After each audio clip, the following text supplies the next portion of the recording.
सत्संग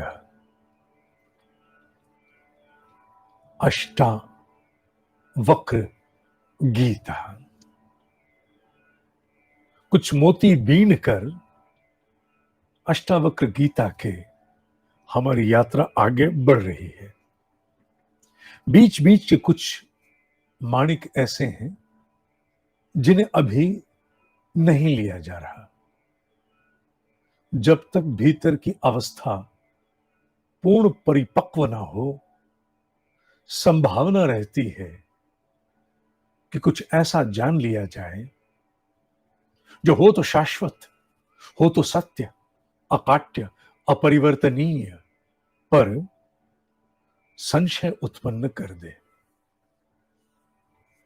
वर्तमान की अवस्था में अगर संशय उत्पन्न हो जाए तो वो आत्मिक उन्नति में कुछ समय के लिए काले बादल की तरह आच्छादित होता है, छट जाता है निस्संदेह, पर कुछ समय के लिए प्रभावित करता है। इसीलिए कुछ माणिक बीच बीच में से नहीं लिए। आज बहुत महत्वपूर्ण है, जाकी रही भावना जैसी, प्रभु मूरत तिन देखी तैसी। लॉ ऑफ अट्रैक्शन में भी तो इसी महान तथ्य कि पूंछ की एक बाल को पकड़ करके वो चल रहे हैं। संपूर्ण नहीं, बहुत बड़ा विज्ञान है ये।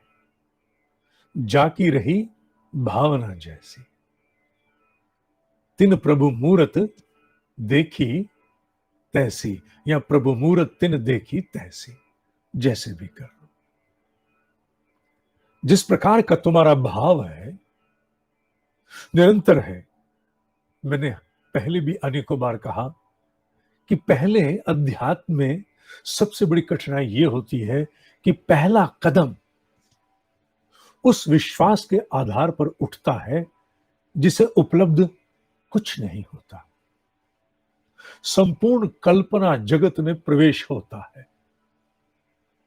तार्किक बुद्धि और संशयात्मक मन, तार्किक बुद्धि और संशयात्मक मन, prone to doubt, vulnerable to doubt every moment, such a mind.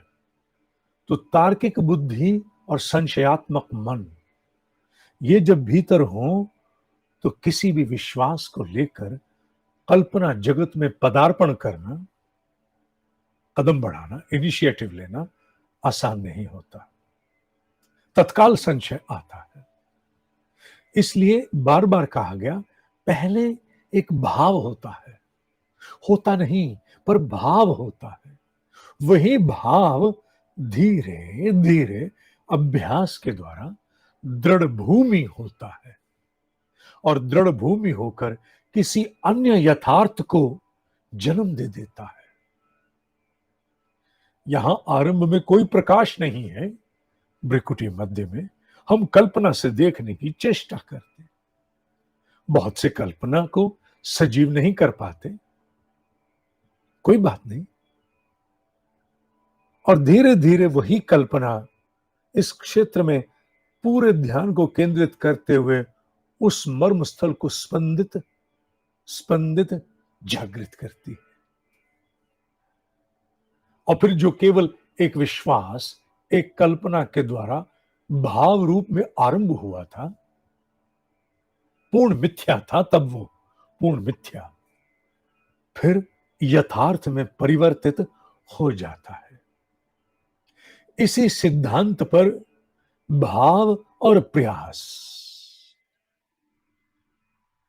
पूर्ण वैराग्य से भाव और अथक अभ्यास प्रयास, इन्हीं से साधना धीरे धीरे चरितार्थ होती है। हथेली पर उगाई जाती है, फिर उगती है। और वही बात यहां स्थापना की गई है। तुम जब अपने आप को मानना शुरू करते हो, आरंभ में कल्पना, आरंभ में मिथ्या। क्यों? क्योंकि तुम केवल मान रहे हो कि मैं शुद्ध हूं, निरंजन हूं, मैं मुक्त हूं, पूर्ण मुक्त हूं, मैं कहीं से कहीं तक किसी प्रकार से भी मैं किसी विकार में नहीं हूं। शुद्धो हम, मैंने ध्यान में आज कहा ना, शुद्धो हम, निरंजनो हम, निराकारो हम, निर्विकल्पो हम।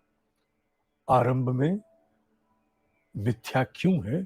क्योंकि ध्यान से बाहर आने के उपरांत, सत्संग से बाहर आने के उपरांत यथार्थ में झंझावात है, टर्बुलेंस है, बहुत कुछ औना बौना पौना कटा बटा है, अप्रिय है, हतोत्साहित करने वाला है। ऐसे में इस भाव को चिरस्थायी रख पाना, शुद्धो हम, निरंजनो हम, निराकारो हम, निर्विकल्पो हम, कठिन है।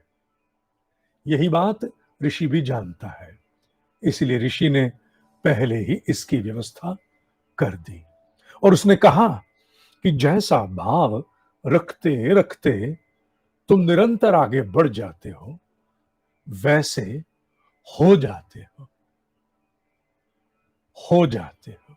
हां, यकायक नहीं, एकाएक नहीं, संभवतः एक जन्म में भी नहीं, पर यह अकाट्य है।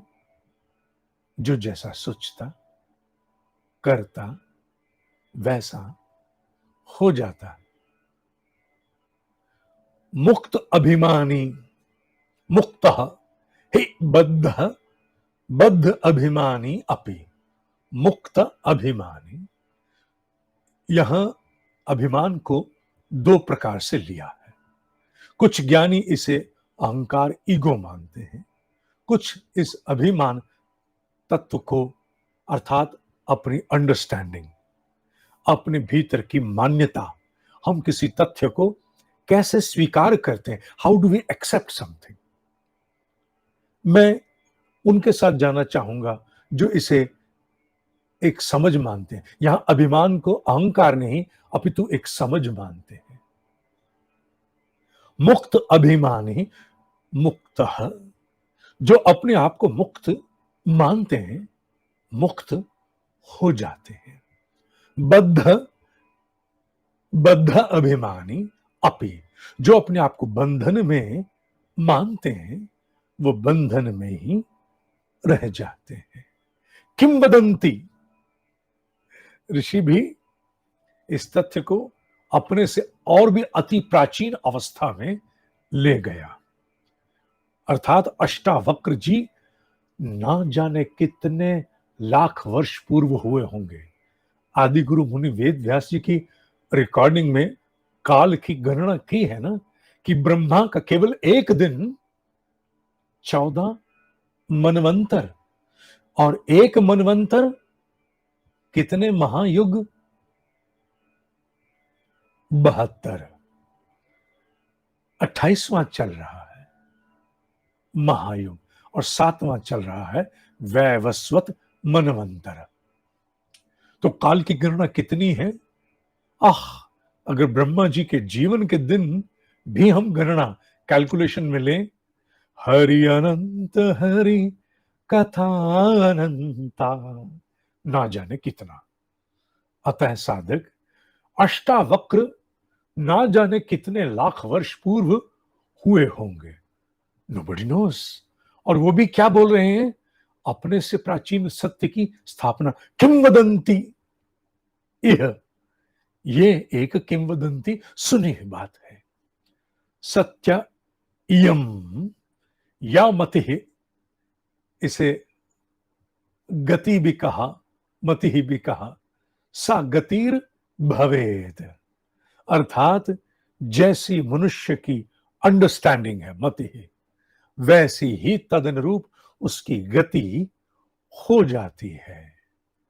मुक्त अभिमानी मुक्त ही बद्ध, बद्ध अभिमानी अपि, किंवदंती इह सत्या इयम या गति या मति, सा गति भवेत, गतिर्भवेत, गति भवेत। जैसा सोचोगे। जब हम कहते हैं मैं सूर्य हूं, प्रकाश हूं, चिद्रूप हूं, सत्य हूं, शिव हूं, आनंद हूं, शिवोहम, सोहम, मैं ओम हूं, हुए तो नहीं, भाव कर रहे हैं। और उस भाव से भी जो अपनी अंतरात्मा की निकटता प्राप्त होती है, उस आत्म स्वरूप की, स्वस्वरूप की, वो बहुत बड़े अंशों में स्थिरता, शांति, सुख दे जाती है। और यही जब हम करते चले जाते हैं तो ये मिथ्या कल्पना आधारित अभ्यास किसी एक जीवन के एक दिन का संपूर्ण शिवत्व पूरित सत्य ही बन जाता है।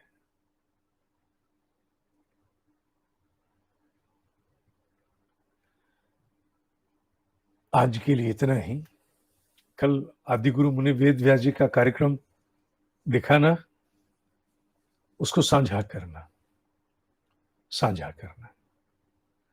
किसी दिन काल की गणना पर भी एक स्वतंत्र कार्यक्रम करेंगे, ठीक है?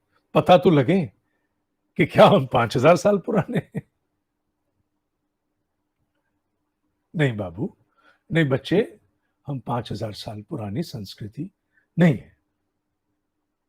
किसी ने कंप्यूटर पर उंगलियां थिरकाई, उस दिन मुहूर्त निकल आया महाभारत का, तो या नहीं। हमारे जितने भी दिवंगत श्रेष्ठ आत्माएं हैं, पवित्र पुण्य आत्माएं हैं, जिन्हें हम पितृ रूप में जानते हैं। पितृ केवल दिवंगत माता पिता नहीं होते साधक, वो संपूर्ण श्रेष्ठ जीव जो हो चुके, जिनके योगदान स्वरूप हमारा यह जीवन, हमारी यह सोच धन्य है, वो समस्त हमारे पितृ हैं।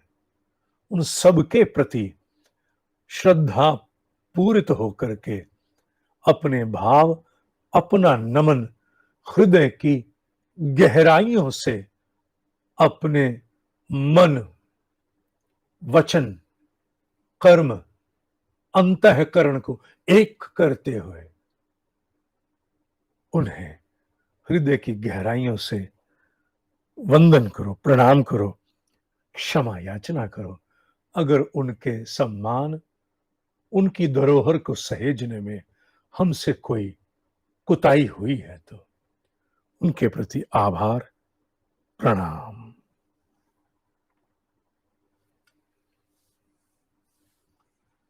समुन्नत ध्यान अभी अनएडिटेड है, कल मैंने कहा था, इसलिए क्योंकि श्वासों की अवधि को लेकर पृथक पृथक अनुभव दिए, मुझे इसकी ऐसी व्यवस्था करनी है जिसमें किसी को दिक्कत ना आए तो उसका समाधान है जिसकी श्वास अधिक समय ले रही हो, चूंकि वो रिकॉर्डिंग होगी, वो रिकॉर्डिंग को वहीं पॉज करे, श्वासों का क्रम पूर्ण करे और फिर प्ले में जाके ध्यान आगे बढ़ाए।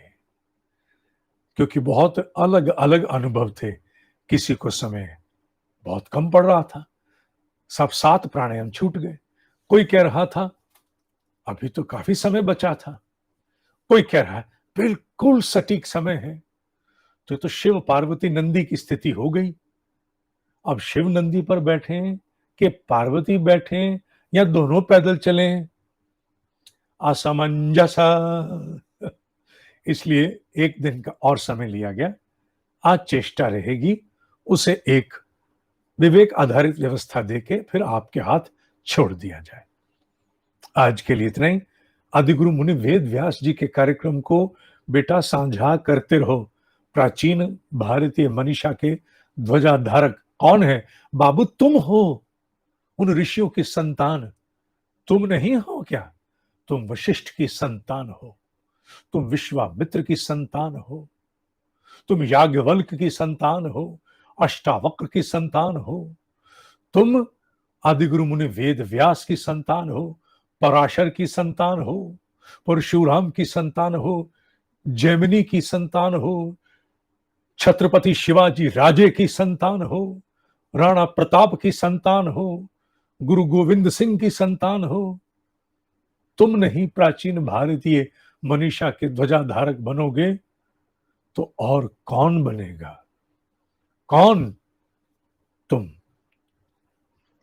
ओम शांति शांति शांति। ओम ही सत्य है, ओम ही सत्य है, ओम ही सत्य है।